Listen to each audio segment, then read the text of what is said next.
За бүгдээрээ сайн уу? Савдарсан хөрхнүүдтэй бүгдэнд нь баярлалаа. Ингээд Товгийн Анки анимны хаан парт 2-ыг хүлээн авч үзнэ. Томоо жижигээгэн зөгцсөн дээр ирчихсэн. Яагаад өвчгсөн эвтэж байгаа юм бэ? Тэгж болохгүй шүү дээ. Дөнгөж охинтой болчиход гэж авдیں۔ Жижигэн муурак өөрөө охин хүүхэдтэй байж яаж тэгж онийг хүүхдэд тийм хэрсгийг хандж чадчихсан байна. Шики ухаан орж өөрийнхөө ялсандаа баярлаж үгсэн нөхдийнхөө өмнөөс харамсан сууна. Ролигчин ийм хэцүү өдрүүд цаашид их тохиолдох болно. Сэтгэлээ бэлтгэж байгаа юм шиг л аргадангуй хандна. Сурагчид маргааш нь актем руугаа буцахаар болж хүүхэмсэг юмж гарган өгч тэднийг өдөж өглөө.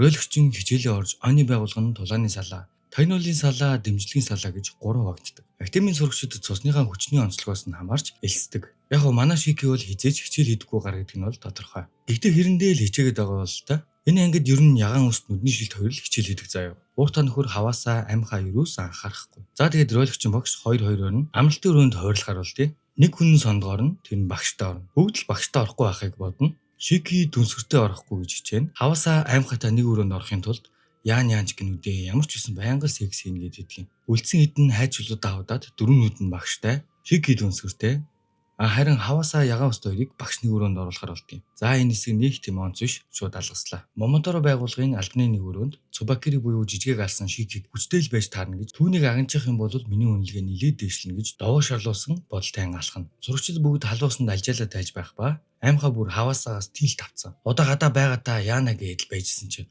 үүдэнд нь ирсэн гараа дэр гэж зогсож идэгэн. Ролигчин гамшигаас хамгаалах сургалтыг эхлүүлж эргүүл хийчихэд ирээ та хэд хоолоо идэд байж бай. Гэж хэлчихэд яваад өгнө. Эргүүл хийгээд явж байтал нөгөө хөөрхөн амтан чинь мэдээд амжуулахаар иржээ. Захирал залгаж байна. Энэ хоёрын яриан яг хуу актемийн сурагчдыг нэгнийг ойлгож хамтран ажиллаж чадвал илүү хүчрэг болно гэсэн бодолтой байж. Уул нь их зөв бодолтой байгааз сурагчид нь л харин бүтдэхгүй гараад болохоос биш. За ямар ч байсан нөгөө хэд маань охид хөвгүүдэрээ заалан тавагдаад унтахаар болжээ. Гэрлэн унтраагаад аимшигын түүх ярьж байтал гинс сүнс гараад. Ууртаа нөхөр сүнс байдаг байжээ бариад авъя гэд үсэртэл ийм жил болно. Дүнсгэр царайд хэр хүчтэйг нь бүр харъя гэж авна. Шики айсандаа чөлөөлтөй гаргаад бэлтгэлийн заалаа бүр нураачна. Яг үндэ тэр сүнсэн захирлан байсан бөгөөд жоохон тоглолцохож маргааш нь манай хэд бүгд л дөрөө хөврөгчсөн гадаад руу өнгөлөн талтаж дадлага хийхээр хотод ирж. Багш Шикид энэ хаягаар очиж цусны шинжилгээ өгөхөөр яв. Мань нэр яах вэ? Хинэггүй гарын болохоор хажууд нь яг дөрнөж өсөн фестивалаар дайраад гарахаар шийднэ. Баяр үзэж сонирхоод явж байтал нэг хүүхд буудлагын талбай дээр нэг дугуйтаа шагналыг аммаар байна. Эдэрхий жижигхэн байна гэсээр гомдлохтой таарч буудаж авч өгөхөр болно.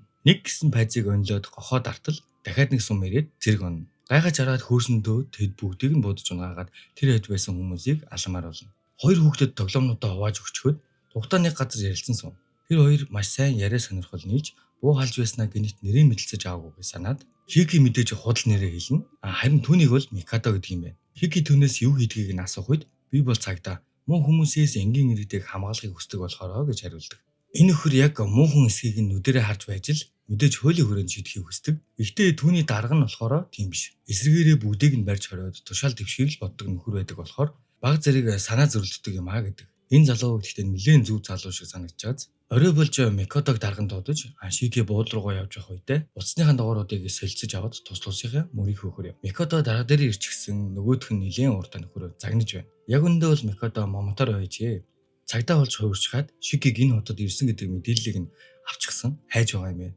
Танилц энэ болчгор өөдгөө навштай. Түүнийг шинэ гэдэг жинхэнэ цусны мөнхөн. За одооноос түүнийг шууд холчгор гэж дуудана. Хүний гараар могоо бариулахтаа бүр жинхэнэ мэрэгжилтэн болчихсон навш. Шики бууд руугаа явах замдаа түүнтэй ч сайн найзууд болж чадах болтой шүү гэд хоёр талдаа зэрэг бодж идэг. Энэ нь том үйл явдлын эхлэл байлаа. Өнөөдөр бол хотын тагнуулын байртаа очиж танилцах өдөр. Мэдээж ролигчин Шикиг бол зэмлэхээ мартахгүй. Тагнуулын байр нь ингээл нэг номын дэлгүүр байдаг ба ингэж л ямар ч сэжим ахуулгүйгээр мэдээлэл солилцдог юм байна. Мэдээж энд ч гэсэн газар доорх байгууламж байгаа. Гэхдээ тэднийг бол оруулдаггүй. Хэрвээ та хэд баригдах юм бол та нарыг тамлаж байгаад л баазын байршлыг хэлүүлнэ гэж бодоод мэдээлэл гэдэг хүчтэй тэд ямар хүчний онцлогтой гэдгийг мэдих төдийд л бид төрүүлж алхаж эхлэх болно. За тэгээд энэ нөхөр бол дэд ахмад юм байлээ. Сурагчдад баахан номын дууншин. Шики маань гадаа энгийнээрээ юу ч болоогүй юм шиг алхаж чаддаггүй. Тэгээ өчигдөр өрөөнд бүр яаж зүг зүгээр дими тэнэд яваад исэн юм бол өстой бүү мэд. Ролигчин энэ хотын CCTV-нүүд Момоторо байгууллагатай холбоотой. Хэрвээ цусаа ашиглавал мэдээлэлд цаашаа дамжиж тэр хавийг хариуцсан Момоторо нар ирдэг. Тийм болохоор юу ч болж байсан битээ ашиглаарай гэж сурагчдад сануулдаг. Орой болж Шики цусны шижлэгээ өгөхөөр яв. Маргааш бүгд сонирхсан салаанд очиж илүү гүнзгий танилцгаа гэж лөндөн болгоно. Манай хүн нөгөө шинжилгээг өгөх газартаа ирчихсэн. Яа бас л тажингуй болохоор өвцөнгөө ярьсангүй гэдэл. Бодоод байжсэн чинь нөгөө гар нь хармаар байвал харал да гэд мань хүнийг бүр гойжуулаад аавна. Тэгснээ бүр бантаа сонин царай гаргасан чинь зандын юм бол өвчин авчихгүй гэж наадыг. Цаадагч нь бүр зүгтаа л алгуулдیں۔ Яагаад ингэсэн бэ гэхээр Шикигийн цусыг өвлөж төрсөн хүн маш бага залуу насны дээрээ нас ордог юм байна. Багахан дурсамжтай болгож өгөх гэсэн юм гэн шүү. Тэгэхээр манай Шики эрт үхэх бас магадaltaй л боловч байгаа. Гэтэ гол төрлөخөр гайг байхаа тий. Шики Мокадотой уулзаж кино үзэхээр цаг товлсон юм байна. Гэхдээ түүний сүнс нь ирдэггүй. Хоёр тахилтай ууны голдол яг үлдсэн баг. Академийн зам гараад явж итэл эгч дүү хоёр хүүхдүүд зөрөөд зам гарч байдаг. Цаад талаас нь ачааны машин хүүхдүүдийг харалгүйгээр маш хурдтай ирж байлаа. Дүнсгэр тэр хоёр хүүхдийг аврахын тулд чөлөөлтөд ашиглан машин руу маш хурдан дайралтыг унгана. Хүүхдүүдийг аварсан боловч яг CCTV ажиллаж байсан газар болж таарна. Момоторо байгууллагын хяналтын төвд ойныгийн цусны чадвар идэвхжлээ. Тухайн бүсийн Момоторо нар руу мэдээллийг илгээлээ гэж байдаг. Микадо дээр хулцгар ирчихсэн хотод цусаа ашигласан тэнийг байна. Түүнийг барьж аваад тамлаж байгаад Шикиг асууна. Гэхдээ мэдэхгүй байх магадлал өндөр л дөө. Хэрвээ тийм бол түүнийг алчгаад дараагийнх нь барьж аваад хэлүүлье гэж сайкодож байтал. Микадо энэ ойныг алхаа болъё. Энэ чигээрээ хүүхдүүд өөхөх байсан байна. Түүнийг аварсан байна. Би зөвхөн хүн алдаг ойныг л ална. Хүн алдаггүй ойныг алахгүй. Энэ бол миний дүрм гэж идэг. Хулчгар ямар ч хамаагүй аргаар ойны нарыг ална. Тэгэхгүй бол би тушаал твшиж чадахгүй шүү дээ гэдэл. Угаасаа энэ их муу хүн л дээ. Сурагчид бүгд тагнуулын байрны нууц бааз дэрчгсэн. Тагнуулын салааныхан нусгаанууд юу ч мэдэхгүй гай боллоо гэсэн маягтай. Ямар тач тэд актем руугаа буцах гээд бэлдэж байдаг. Ройлогч нь дүнсгэр танд. Чиний хийсэн үйлдэл буруу биш ч зөв бас биш. Дараагийн удаад хүчтэй болж өөрийнх нь биеийн чадвараараа авраарай гэж байдаг. Шики эмнэлгээс ирсэнд бол юу ч мэдэхгүй. Ирээд дүнсгэр хүүхэд аварсан. Би түүнийг өшгөлгч л явдаг гэж бодсон шүү дээ гэж авдیں۔ Тэгсэн дүнсгэр амандаа би дахиад л авч чадаагүй гэж хэлдэг. Хүүхдүүдийг өөрөөр хөдлөн тэр болтол амраад ав. Гээд тус нь өрөө гаргаж амраахаар тараадаг. Үзэгдэл солигдож нэгэн цэнгэний газар дэмждэг мөлийг 5 жилийн ойгээд бутавч байна. Чиний орж ирэнгүүтээ шууд хүүхнүүдээ гарга. Энэ цэнгэнээ одоо зогсоо. Ажил байна. Хин та нарыг ямар ч нэр хүндгүй байхад чинь өдөө зэрэгт хүртэл татлаа мартаагүй үстэй. Гэдэл ёстой бааварлаж гарна. Дүнсгэрийн зургийг үзүүлээд энэ хүүхдүүдээр дамжуулж олуулах гээд байгаа юм байна. Шиний хулгайнуудад нэг арх авчихсан байх ба тэдэнд бүгдэнд нь өгөх болно. Арх хөгдөг нь өөрийнхөө хар утааг ямар нэг юмтай ойлоод тэр хүмүүстэй уулгах нь тэр хүмүүсийнхаа юу харж байгааг харж чаддаг чадвартай. Чадварынх нь нийт потенциал нь болохоор 24 цагийн турш нийт 36 оны лимиттэйгээр ажилладаг. Хулгайнуудын нэг нөхөрлөө залгаад чиний хажууд түүнтэй адилхан хүн байна. Хараадах гэсэн чинь дүнсгэр яг дөрөөрөө зогсож байдгийн. Нөгөө амарч байгаа хүн чи юу вэ? Гэхдээ энэ болчоор бас л тэгж байгаад л айгүй гүйлгээ ухаан сайтай заяа. Тэр хүн хооронд тэр осол босон газрыг эргэж байна. Тэгэхээр гэснээ өөр нэг нөхөрлөө залгаад чи дараагийнхаа их нэртэй унтсан биз дээ. Хэлвэл юу болно гэж бодож байна. Хажууд чинь нэмлэг байна. Нууцаараа нэвтэрж орох даалгаврыг өгнө. Дүнсгэр маа нэг хөрхөн нөгөө охинд санаа зовоод ямар байгааг нь харах гээл хүрээд ирчихсэн. Үүднийх нь хүнээс асуусан чинь уулзалтын цаг дуусчихсан гээд оруулдаггүй. Тэгээд буцаад гарч байтал хулгайнууд бөөнөр ирсэн машин цуу үгүй бол тэр охиныг алан шүү гэж сүрдүүлээд аваад явчихна. Хулцгар дүнсгэрийг нэг нь нууц газар авчирчихсан. Чи Шикийг тань үстэй. Хэл тэр охин санаа зовж байгаа зү. Хуроод муу хүмүүс олон шүү. Магадгүй нэг гаж хүн түүнд наалтчаад ямар нэг юм хийж магадгүй шүү гэж идэг. Мөхөөгийн гар. Хулгайнуудын босс тэрнийг харж байх үргийг өгөөд өөрөө түр гарлаа гэдээ яваад өгдөг. Актемийнхэн хөдлөх цаг нь болж цуглардагч дүнсгэр байхгүй байгааг мэдээд хамгийн муу нөхцөл байдал. Энэ дүүргийн Момотоноор бол олон талаараа аюултай нөхдөд. Гээд дүрс Момоторо байгууллага руу солигддог. Улчгар ройлогчийн Шики хоёр хамт байгаа. Тийм болохоор нэмэлт хүч авах гэж энэ хоёр хийцгүү гар дээр иржээ. За энийг нь Ванга, энийг нь Саксу гэж нэрлэе. Саксу нөхөр нь босож ирснээр чи дүүрэгт маань дураараа орж ирлээ. Тийм болохоор алчхан шүү гэж орилж идэг. Харьцаа муутай нөхдүүд everywhere. Ванга яах гэж ирснийг нь асуух үед улчгар Кишиний хүүхдийг барих сэжвэрээс атгаад авсан. Миний яриаг сонсох уу гэдэг. Энэ Ванга Саксу нөхөр хоёр нь болохоор тулааны донтой юм байлээ. Тэгэд Шикиг ройлогчтой давхар тулалбал дийлэхгүй гэж бодоод энэ хоёр дээр ирсэн юм байна. Мөн нь нохоо байгаа зү. Бас нэрээ Ванга Мокадо байгаа юм чинь ганц Кишиний хүүхэд зүгээр үстэй гэж наадیں۔ Тэгэхээр Мокадо бол бас л муугүй хүчтэй л гэсэн үг болж таарлаа да. Тагнуулын салааны ахмад Масуми гэдэг энэ нөхөр энэ үйл явдалд тулааны салааныхныг оролцуулахгүй. Хэрвээ тэд хөдөлвөл бусад баазыг хэн хамгаалах болж байна гэж уурладаг. Үр дагаврыг нь боддоггүй. Хэрэггүй нэгэн хэрэггүй өглөөр л өхнөөс хамаагүй гэж идэг. Нилээд чанга нөхөр болтой шүү. Ямар ч яасан. Гэхдээ дүнсгэрийг энгийн иргэд болох гангстер бүлэг хулгайлаад аваа явсан гэдгийг бол мэдж байдаг. Тэгэхээр аль хэдийн ажлыг хийсэн л гэсэн. Тэгээд үргэлжлүүлээд бидэнд хуучны Токиогийн тулааны салааны 100 Момоторог цусаар бороо оруулсан элит дайчин Модоно байна шүү дээ гэж авдیں۔ Манай ройлогч ч бүр ийм элит дайчин байсан юм байна штэ. Яаж яваад багш болцсон бол та. Дүнсгэрийн байга газрыг олчихсон одоо дайрч орох хүллээ гэдгийг. Тэгэхээр энэ нөхөр жоохон хариуцлага мэдрүүлэх гэж албаар ингэж хэрэггүй хөлөөр өхнө үз гэж хэлсэн юм байна штэ. Дэд ахмадаа ройлогчтой цуг яв гэтэл Шики бид ч гэсэн цуг явмаар байна гэсэн чинь юу гэж таах вэ? Харин ройлогч энэ үйл явдалд оролцуулж туршлагажуулна гэд Тулааны хувцсыг нь бэлдэж өгөөд бүгд оролцохоор болно. Дөрс буцаад Момоторо байгууллага руу шилжиж Саксо нөхөр Ванга хоёрыг та хоёр роликчтой тулалд хүсэж байгаа зүйл чинь тэр үсттэйгээд булчаар яриад зогсож байдаг. Булчаар тэр хоёрыг угаасаа тулааны хорхоотой гарууд учраас саналыг татгалзахгүй гэдгийг бол мэдэж байсан мэт л нөгөө саналыг нь хүлээж аваад Шикигээ Булчаар Мокото хоёр роликчинг Ванга Саксо хоёр амлан авахар болтгий. Ванга Мокотог мэргэлэхээр болж түүний мэргэнд удаан харилцаатай болох хүнтэй учирна. Гэхдээ ялахгүй ганцхан зүйлээс энэ харилцаа нурах эрсдэлтэй гэж байдаг. Тэгэхээр бас л хөөрхөн үзчихдэг гараа байстай. Булчгаар 0-д хулигануудынхаа толгойлогч руу яриад хажуудаа байгаа хувинтай усаа наадах руугаа сайн цацаад өг гэд бүр 2 удаа цацуулдаг. Гадаа нь манай хэд ирчихсэн Масума тагнуулын салаанд орно гэж лөвчгнүүдээс нүдний шилтийн чадварыг нь ашиглуулж сайн суралцах хэрэгтэйг нь ойлгуулж өгнө. Энэ нөхрийг нээх хамаатай биш болохоор нь ярихгүй л яваад байгаа шүү за. Яг энэ сизон дээр бол огт хэрэг болох дүр биш. За тэгээд Масума мэрэгчлэнүүдийг яаж ажиллаа хийдгийг харж байгээд дид ахмадын чадварыг харуулна. Түүний чадвар бол цусаа хуруу шилэнд хийгээд чихнийхээ хажууд сэгсрэх чимээгээр нь хүний тоо барилгын бүтцэн харагддаг. Бүр өөр хүнч ашиглаж болдог нөхцөлтэй юм билээ. Тэгэхээр бас айгүй ашигтай чадвар байгааз. Шики хамгийн түрүүнд би туршиж үзьгээд гүйж очиод сэгсрэлтэл дотор нь муухараад бөлжчихнэ. Дид ахмад миний туршлагаас үзэхэд IQ багтаа хүмүүс ашиглахад үр нөлөө нь ингэж анзаарагддаг. Гэсэн чинь ууртаа нөхөр бүр тэнийг амар шоолно. Өмнө хэлжсэн та ягаас нүдний шил хоёр хичээл хийдэг гэд. Тэгээд нүдний шилтийг бас л чадвар нь тагнуулд тохирох юм чинь гээд сэгсрүүлсэн чи юу вэ? Толгоо мотоож таардгийг. Бүлчэд нас. Газарт 2 хуруу шил цус уунах бөгөөд Шики тэр 2 цусыг аваад кармалчихна. Тагнуулын салааны ахлагч битгий дими тоглож цагуураад бай. Мэдээлэлээ хил хитэлээ барилга дотор ганцхан оны байна. Өрхөө зогцсон уу? Очиж шалгачихгээд цусаа долоотол үл үзэгдэгч болчихно. Түүний чадвар нь өөрийнхөө цусыг долоогоод 10 минутын турш алга болж чаддаг юм байна. Нэвтрээд яваад ортол ямар ч өрх ямар ч хүн байдгүй. Бүгд дотогш орж ирээд ууртаа нөхөр арай гэж даалгаварт гарч байхад хийх ажил нь хаалга эвдэгч байх гэжтэй уур урчээн гэж чөлөөлтөд гаргана. Түүний чөлөөлт нь хэр уулсан байгаагаас шалтгаалж өөр зэвсгүүд гарч ирдэг. Гэхдээ тэр дандаа олж байдаг. Одоо удахгүй сайн танигднаа. Дүнсгэрийг сулалтал хожихор дүнсгэрийн нүдээр харж байдаг. Ус цац гээд 2 удаа цацуулсан нь ийм учиртай байсан юм байна штэ. Сулагдаад шууд лэмлэг явна. Хүүхдүүдийг барьцаалчихсан байгаа гэдгийг. Энэ олжгарын чадварын сул тал нь ч гэх юм уу. Тэр орчин болон ярьж байгаа зүйлсийн чимээг нь сонсож чаддаггүй. Гэхдээ чимээг нь сонсож чаддаг байсан бол үнэхээр амар чадвар байгаа сте. Дүнсгэр сулгацсан даруйдаа эмнэлэгт орно гэд зөрүүлээд байдаг. Тагнуулын салааны ахмадтай хүртэл амуурайгаа давна. Роликч нь түүнийг явуулахгүй бол юу ч хэлэхгүй хүнгээд явуулахар болдог. Гэхдээ тэд хулчгаар дүнсгэрийн нүдээр харж байгаа тэднийг ажиглаж байгаа гэдгийг мэдээгүй л байгаа нь том асуудал үүсгэнэ. Роликч нь дүнсгэр Шики 3 эмнэлэг рүү хөдөлж эхлэхэд хулчгаар Ванга Саксо 2 дээр орж ирээд за цаг боллоо гэдэг. Роликч нь урилгагүй цочин мэдрээд за та хоёр явж байгээд өөрөө эргээд өөр газар руу явчихдаг. Харин нөгөө хоёрыг эмнэлэгт ирэхэд эмнэлгийн барилга шатж байдаг. Мэдээж шатаасан хүн энэ өгөөд хин шатаалгасан гэдэг нь бол ойлгомжтой. Хин ч орж чадахгүй хараа зогсож байхад манай хоёр шууд яваад орчихдог. Яваад ороход дүнсгэрт халуун хэцүү байсан бол Шикийг галын элементийн онцлогтой болохоор ч тэр юм уу ерөөсө халуун санагддаггүй. Дүнсгэр шууд хүмүүсийг очиж аварч чадахгүй байгаадаа бухимдан уурлахад Шики тавьшруулан бүгдийг нь аврах арга байгаа гэж хэлэн нөгөө хуруу шилтэй цусыг нь гарган өгч сэгсрүүлтэл дүнсгэр чадаж байдаг. Цаадах чинь бас л өндөр IQ-тэй болж таардаг.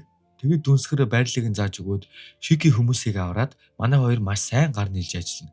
Хамгийн сүүлд нөгөө охиныг аврах ба Шикигийн охиныг тэрврээд зогсож байсан газрын дээвэр нь орох үед дүнсгэр анзаарч охинтой нь хамт үлгээд өөрөө дарагчаад охиныг аюулгүй газарт хүргэж өгчөөд буцан орж дүнсгэрийг аврандаа. Тэр хоёр хэсэг суун болсон явдлын талаар ярилцсан. Намайг барьцаалах гэж тэр хүүхдийг алах гэж оролцсон. Түүнд дүү байсан. Хэрвээ дүүд бас аюул тулгарвал яана гэтэл Шики тагнуулын салаа туслахгүй гэж бодсноо. Өө надад нэг найз байгаа. Гэд Мокото руу залгах үед Мокото холжгортой хамт байж байх ба дүнсгэрийн нүдэнд Шики мөн уцаар ярьж байна. Гадаа чимээнд нь Шикигийн яриа сайн сонсогддгүй. Тэр үед нь Мокото бас байна уу? Чиний орчны чимээнд сайн сонсогдохгүй байна гэх үед улчгаар хараавн тэгснээ гадаа байгаа юм шиг байна. Бороо орж байна уу гэж асуух үед Шики гараараа бороо тосох үед улчгаар мэдчихнэ. Энэ үед роликч араас нь дагаад байсан гарыг камергүй газар хүртэл дагуулад явчихсан за. Гараа тэр хиний хин гихч нь вэ гэж асуудаг. Намайг 20 дугаар салааны ахмад Саксо сан гэдэг. гэж өөрийгөө танилцуулж аваад эдэг хүн хөндлөнгөөс олзохгүй сайхан үзэлцээгээд гараад ирнэ. Роликч нь ч бас удаан хугацааны дараа нэг сайхан тулдах нь гээд баг баярлаад л байх шиг. Тэр хоёрын дулаан гардан дулаанаар эхэлнэ. За тэгээд олон тав энэ хоёрын дулааныг үзүүлчихдэг юм л дээ.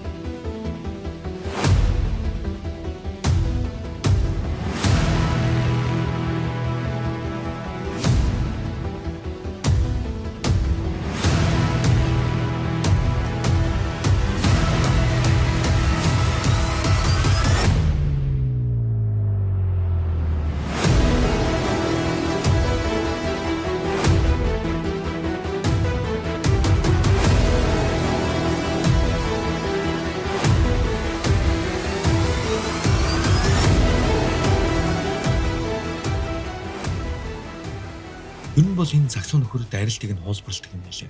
Гэхдээ манай Мокодог нэг ч нээлттэй зогж чаддаггүй. Тулаан яг эвгүүрээд ирэх мөчөд Ванга хаанаас ч юм гарч ирээд бэлэм нүдүүлсэн саксууг аваад яваад өгнө. Чики манай найзын дарга нь хаягийг нь олоод өгье гинэ гэж бахархалтай өнгөрөхөд дүнсгэр гэр бүлийнхаа өнгөрсний талаар ярьж өгнө. Өмнө нь ярьж байсан шиг хоёр хүүхдээ болон эхнэрийг ойны гэдгийг мэдсэн мотороо болох аав нь ээж эгчийг нь алсан. Гэхдээ эгч нь алуулж байхдаа түүнд сүүнд яваад ир гэж мессеж бичнэ. Цаг хожиж өгсөн байдаг. Гэртээ орж ирэнгүүтэл ээж эгчийнхаа цогцыг хараад шууд галзуурчихна. Дүнсгэрийн аав нь түүнийг маш хүнд гэмтэн одоогийн сорвиг нь өгч цус алдаад өвгөн бизгээд хаяад яваад өгсөн байдаг. Тийм учраас л энэ эгчдүү хоёр хүүхдийг өөрийнхөө эгчийг санан хайрлаад байгаа юм байлээ. Түүний түүхийг сонссон Шики бүр уйлчихсан. Би хүлээгүй шүү л гэж аав. Шикигийн утсанд хаяг нь ирж хаягаар нь гэртэнд очтол бас ядчихсан байдаг. Энэ бол мэдээж хулчгарын хагаралдуулах явуулга. Охины гэрийг шатаалгасан хулгайны бүлгмийн нөхөртөө ярьж байна. Дахиад нэг ажил хийчихвэл одоогийнхоос 100 дахин илүү ихийг олох боломжтой ажил байна гэж санал болгодог. Тагнуулын салааны ахмад дүнсгэртэй ярилцаж байгаад гарч ирэн түүний очисон газар бүртэн төрүүлээд очихсан байдаг бол түүнийг барьцаалах үед ямар нэгэн чадвар ашиглажчихсан байна. Түүнийг харах ч юм уу сонсож байх магадaltaй. Түүнийг одоо тусгаарлана гэдэг. Хүүхдүүдийг нэг сайн зоригцуулж аваад урайлагчтай стратегийн уулзалт ихээр явна. Саксуу гайгүй үдгээд босоод иржээ. Гандан буурдахгүйгээр одоо раунд 2-оо хийн. Ванга тийм зүйл байхгүй гэж маргалдаж байхад улцгар Мокодо тандан чамд шижигтэй биш вэ нүү? Тэр хүүхдүүд бол ойныгийн аварсан хүүхдүүд байсан. Эвдэж байсан эмнэлгийн шатчихсан. Дараа нь чамаас гэрийн хаягийг нь асуусан. Дахиад л шатчихсан. Наацуу гих этгээддээ итгэж болж байгаа юм уу? Үнэн сэтгэлээсээ итгэж болох хүн мөн үү? Гэт төрхөрч идэг. Үнэндээ тэр ихчдүүг аварсан ойныг би барьчихсан байсан. Гэхдээ яг энэ хэсэг нь л үнэн. Цаашаа бол жинхэнэ худлаа буурж өгнө. Намаа гинт байх оронд тэр зүхтаачихсан. Чи бод тэр ойны цусаа ашиглажчихсан. Цусаа ашиглаж байхыг нь харчихсан учраас гişэний хүүхэд гэрч үлдээхгүй тэр хоёр хүүхдийг дуусгахаар оролдож байгаа юм. Мэдээж тэр төгс төгөлдрийг хүсдэг. Бусдаасаа хүчрэхэг болохоор тэр ойныг ч бас дуусгах үзэгдэг. Бас нэг зүйл гişэний хүүхдийн элемент нь гал. Энэ олон галын хэрэг. Хэрвээ чиний найз гээд байгаа наацуу гэгч чинь ичнөөсөө Шики байвал яхав гэж авдیں۔ Үнэн амар хорчнаас хөвөн авш. Хэлэгч үг алхав. Тэгсэн ч Микодо итгэхийг хүсдэггүй. Улчгар харин хэрвээ миний зүв байвал чи өөрөө зохицуулаарай гэд тулдаг гараанд нь бат хийгээд авна. Актемийнхэн 2-2-ороо хуваагдаад нөгөө хулгайны бүлгмийг хайж байх ба Шики Микодо руу залгаад байршлыг нь хайгаад өгөөч гэж залгадаг. За ингээд энэ бүлгийн сүүлчийн тулаанууд эхлэх мөч ойртож байна да. Актемийнхэн Мокодогийн өгсөн мэдээллийн дагуу гангстер бүлгмийн байранд ирсэн байх ба гангстеруудын байранд шатаж бүлгмийн бүх гишүүд нь өгсөн байх. Улчгар дахиад л охины гэрийг шатаалгасан нөхрөөр шатаалгацсан байдаг. Шики ирээд яагаад дахиад шатчих вэ гэд гайхаад байж бодвол Мокодо хүрээд ирнэ. За тэгээд л түүний үгийг сонсохгүй өөрийнхөө хүүхдийн зулаа шиг нэмгэн тарихаараа намайг хуурлаа барьлаа гэдэл эргэж буцахгүй гэж араараа тавьсан авгаас хэл уурлан улчгарын хэлсэн үгэнд итгэж түүний талд бац зогсохоор болдог юм да. Рөлөгч бид яагаад Момоторотой ингэж байнга үхлийн тулаан хийдэг гэж бодож байна. Тэд бидний сул дорой хүчгүй шавьчиг л боддог. Бид хүн хүч дутуу гэдэг нь үнэнч эгж тулцаар байвал момоч тэр онийч тэр хоёулаа устгах бол. Тийм болохоор бид хүчтэй гэдгээ харуулах хэрэгтэй. Бид хүчтэй байж л тэд бидний үгийг сонсож инхийн хэлцээр хийж чадах болно. Оны момо энгийн иргэд хамтдаа амьдарч болох ертөнцийг бид хүсэж байна. Түүнд хүчтэй гэдгээ харуулж чихийг нь зулгааж байгаад өөрийн үгийг хүрхгүй эсвэл тулалгүй өөрийгөө ойлгуулгүй түүний бодсон шиг алуурчин нэг муу чөтгөр болж дуусах уу? Өөрөө сонг гэж түүнийг зоригжуулан тулаанд бэлэн болгоно. Нөгөө талд холчгор муу золиг хийсэн хэрэгээ нуун дарагдуулахын тулд хулгайны бүлгийг шатаалгасан нөхрөө өөрийн чадвараа ашиглан харж байгаа дүрсээ шилжүүлэн автобусд оруулж дуусгана. Гэрчийг устдаг. Нөгөө дөрөв нийлээд дүнсгэрийн нүдээр харсан тагнуулын бааз руу ороод иртэл хинч байдаггүй. Улчгарын нүдэнд яалтчгүй л харагдаад байдаг. Харин баазтаа хүн байхгүй л байгаад байдаг. Ванга саксуу хоёр улчгарыг тавлаад явж байтал өөрөө өөрийгөө ард талаас хараад эхэлдэг юм.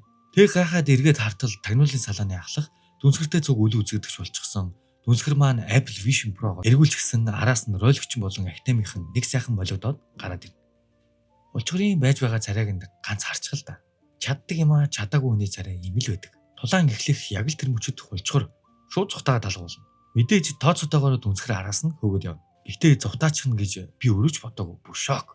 Мокото Шикиг зайндаа гарчихъя. Хинч саад болохооргүй газар халдсан гэдэг. Шикиг тагнуулын салааны ахмад дагаад явна. Саксуу ингээд 2 дугаар үе эхэллээ модоно. Манай хүний чадварыг нь бас хуулбарлчихжээ хөргий. Шууд дайна. Роликчин шүхрээрээ хамгаалаад сурагчид руу хандан наад орилогоо та нар зохицуул.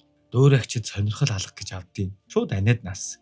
Саксуу бөөн уур. Харин Ванга өөрийн сонгосонд баяртай байлаа. Аймхаа нүдний шилд ягаан үст айж харин хаваасаа бол үзүүл үзийгээ байжсэн чи ууртаа нөхөр урдуур нь орж та нар байж бай. Би үзнэгээд бие бэлдээд гараад ирлээ. Роликчин хажуугаар нь зөрөгтөө тусламж иртэлтэс чи угаасаа сууг ялах талаар бүү бод гэд хэлжтiin. Учир нь бүр их уурлуулад сайн зэвсэг гаргуулах гэд хатгаад хаяна. Ууртаа нөхөрөө чөлөөлтөй гарах тал хос богино сэлэм гараад ирнэ. Роликчингийн чадварыг хуусан учраас алсаас тайрна. Муу зохимжтой зэвсэг гараад ирлээ гэдэл бодоод байж идэл яг хажууд нь сагсаа ирээд first blow ууртаа царайтай ашгүй ойрон дулаан болчлоо гэд дайрч байтал бүрэлд ордно. Сагсуу түүнийг ёстой нүдэж гарна. Чам шиг сул дорой нэгнийг үнэхээр их үнзий яддаг өхөж талдор гэдэл. Яг алах гэж бодол ууртаа нөхрийн уур нь эцдийг хүрч бүх цусаа ашиглан далавч үтэгээд босоод ирнэ. Овоо энэ тэрүүгээр нисэдэл тулааны байдал өөрчлөгдвөө гэтэл үгүй ээ. Роликчингийн газраас гаргаад байсан лууг нь гаргаж ирээд нэг далавчийг нь таслаад байна. За ёстой баларлаа да гэтэл царийн сэргэж ирээд л байсан хамгийн сүүлийн хүчээ шавхан эргэлдэн хуйларч дайралтай хийтэл сагсуугаар хамгаалж чадалгүй ууртаа гарын ялдаар энэ хоёрын тулаан өндөрлөнө. Нөгөө талд роликчин Ванга хоёрын тулаан хэлж байх ба Ванга нэг боулингийн бөмбөг гаргаж ирснэ. Энэ миний Азийн эд зүйл байгаа юм. Энд тавьчихыг гээд тонготол роликчингийн дайралт хэрэг. Ирээд түүнийг нь гаргачихна. Роликчин чадварыг нь мэдэхгүй учраас шууд буцсан хойшлно. Ванга хар утгаараа таарад хөзөр бүтээж эхний гарч ирсэн хөзөр нь генж зүү шиг юмд оруулснаа хурдыг нь 0.3-аар багасгадаг гинэ. Тэгснээр Рагнарок сэлмийн 8 гээд мань үнийг сэлмээр энэ тэндээс нь бүлээд хөлгөөнийг нь хорно.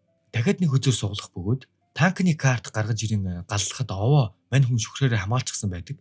Харин дараагийн карт нь Хүлэг Баатар байдаг. Тулж ирээд шүхрийг нь балбасаар байгаад эвдэлчихдэг. Чавчуулах нь дээ гэж бодтол сэлмийн 8-ын хоригийн хугацаа дуусч өөрөө бултаж амжин танк руу дайж дэлбэрлэхэд Ванга аль хэдийн дахиад сугалчихсан энэ удаа сэлмийн 4.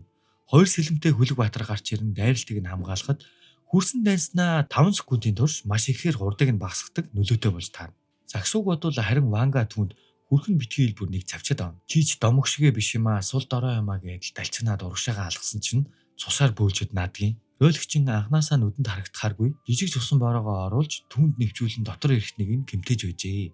Гин алдсанаа анзааран хойшоо хурж хүзрөөс хултал мордон Хүлэгт Баатар гарч ирснэ.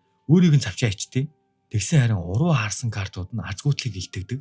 Тэр нь өөрт нь ч бас хамааралтай болж таардаг. Роликчин шууд дайлтаа эхэлтэл уруу харсан савааны 7 гэх картыг гарган ирж хамгаалсан боловч уруу харсан учраас хамгаалж дийлэхгүй оногдно. Ванга газар бүр балбарчсан хөвтөж байхдаа нэг карт сугалтал тэр нь уруу харчихсан чөтгөр болж таарна. Цаа чин бүр бөөн баяр. Энэ чөтгөрийн карт нь Азийг нь эргүүлж авчирдаг юм байна л да. Хүч чадлын карт гэдэг ганц эвэртэй арслангаар солигдоод Роликчин лөө ёстой завсаргүй дайрна. Роликчин зүгтааж гинэт ирэж хараад шүхрээрээ хамгаалж эхлэх бөгөөд арслангийн ивэр шүхрийг нэвт сүлбэх үед нөгөө анх авчирсан Азийн эд зүйл гээд байсан боулингийн бөмбөр нь хамгаалж амин гараад маш том ягаан өстөх шиг юм гаргаж ирээд цусан далаа урсгаад л ялцчихдаг. Вангаг устгах юм болов гэж бодсон чинь харин өнөдөггүй. Ууртаа нөхрийг эмчэд өгөх гээд сурагчид явсан хойгоор нь Момогийн туслахууд нь ирээд сагсууг аваад явна. Тэгэхээр Ванга сагсуу хоёр бол хоёулаа л амьд гарч байгаа юм билээ. Дүр солигдож дүнсгэр холчгорыг хөөгдгүйж байх ба нүдний чадвараа ашиглан барилгаас унгаалаа гэж бодтол дүнсгэр ямар айхтар залуу хэлээд зураад л авсан байлгүй яах вэ? Араас нь хөөсөөр байгаад нэг өрөөнд орсон чинь дотор нь сууж байна. Дүнсгэр чи энгийн хүмүүсийг оролцуулж бохир тоглосон. Би чамайг заавал ална гэд чөлөөлөлт гарган ойрттол нөгөө айгаад өмдөндөө шийчих гээд байсан нөхөр чинь үх чи тэнийг минь гэснээ тэр давхрыг тэслээд хайчдیں۔ Урдаас бэлдчихсэн л байсан юм байл л дээ. За ямар ч байсан дахир дутуу болчихсон байх хэвээр. Хүчээ сэлбэж босож ирээд заавалчгүй түүнийг ална гэд зүхтах гэтэл дүнсгэр тоосон дундаас гарч ирээд ямар ч өрчөөлгүйгээр хоолойг нь ирчин. Улчгырыг яагаад ийм босон талаар Момогийн фейлээр гарддаг ч гэсэн гоё биш. Шоол тэнийг тийм болохоор нь алгацсан шүү заяа. За одоо ингээд бидний оргил хэсэг эхэлж байна. Шики болон Мокото нар барилгын дээвэр дээр ичгсэн. Шики чи намайг сонсоодох л гэдэг. Мэдээж Мокото бол сонсохгүй шийдчихсэн. Би чамд эцсийн мөч хүртлээ идэхийг хүссэн. Харин чи намайг ашиглаж хүмүүсийг алахыг оролдсон. Би чамд итгэж чадахгүй гэд тэнэгтээ харавтааныхаа чадвараар дөрвөн ширхэг буу гаргаж ирээд тулаан эхэлнэ. Ашгүй нэг юм Шики маань ухаан орж би чиний найз чинь биш, дайсан чинь болжээ. Би чамайг нам цохиж унгаагаад өөрийнхөө яриаг сонсгоод өгье гэж шийдтгий. Цусны чөлөөлтөй гаргаад дайртал хүн аалзны нөгөө хинж билээ дээ. Дөрвөлтөө болчихдог доктор шиг ёстой эвгүй тулааны арга барилтай нөхөр байлаа штэ.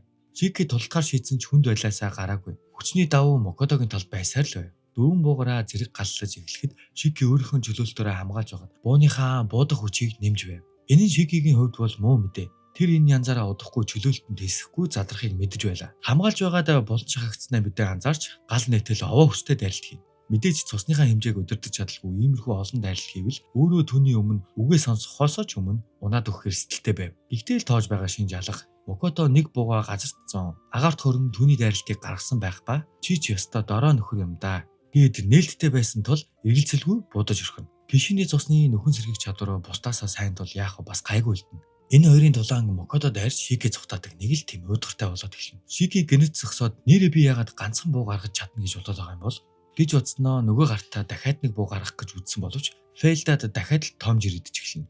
Дайралтыг нь хамгаалаад зогсож байгаад өнгөрсөн чулууг Микодо руу зохиж дайртал юу Шиги бол Микодогийн хаанч хүрэхгүй болох нь тов тодорхой болно. Микодо чулуугаар дамжиж ирж яг ирүүнд нь онлоо. Ойрын тулаанд ч сайн болтой шүү.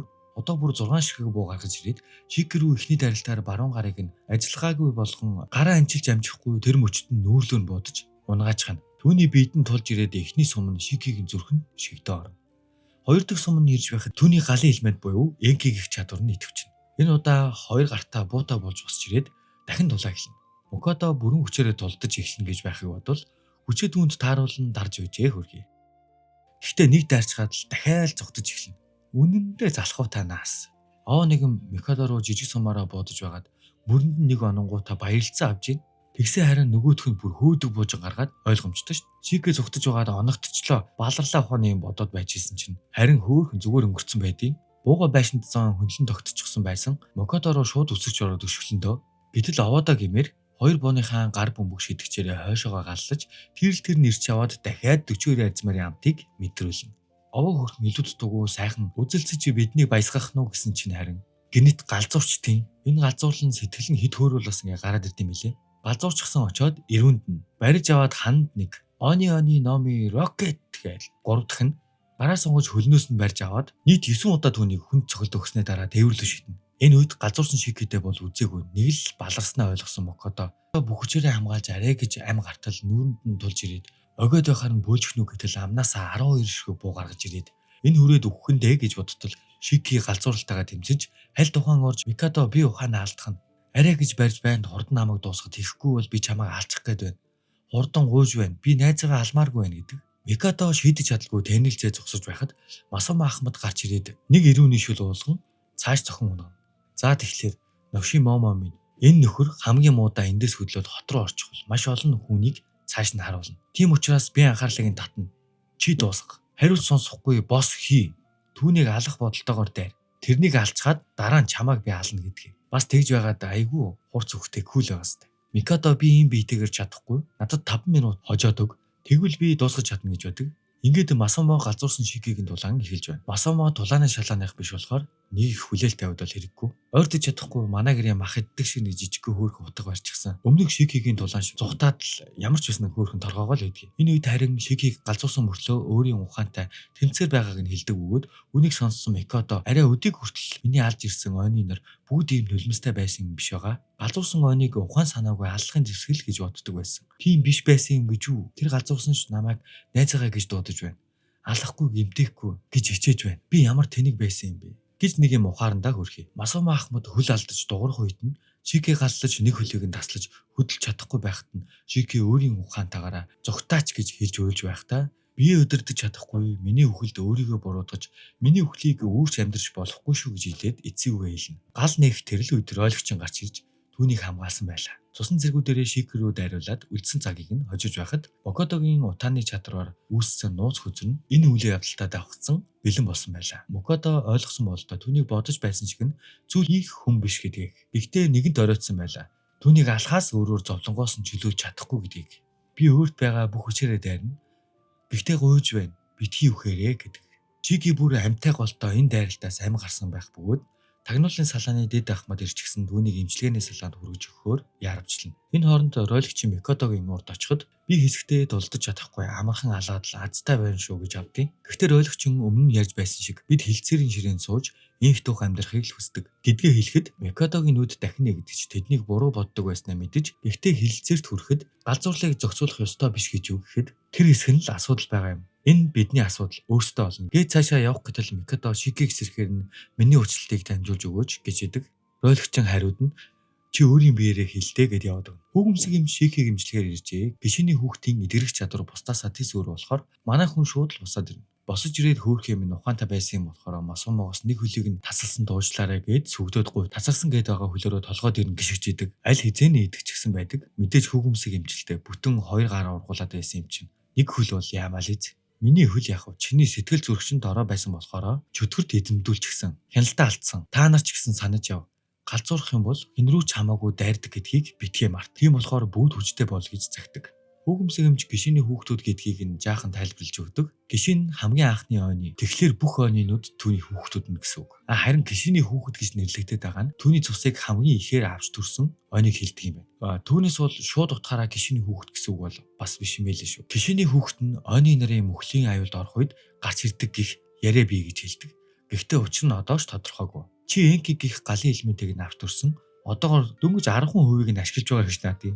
Тэдний эдгэрэх чадвар нь бусдаасаа өөр төвчний болохоор чи тийм гэмтлээс амьд гарч чадсан. Ийм хүчтэй учраас тэд баг залуу насн дээр нас ордог гэд өөрт нь хэлчихдэг. Чи гишиний хүчийг ашиглалгүй өөрийн чадвараа сайжруулад гишиний хүч чадалд найдахгүй байвал цаашдаа тэгээ зүгээр байлгүй дээ гэж явдیں۔ Амь настай холбоотой мэдээлэл ингэж хэлдэг гэнэ энэгээр.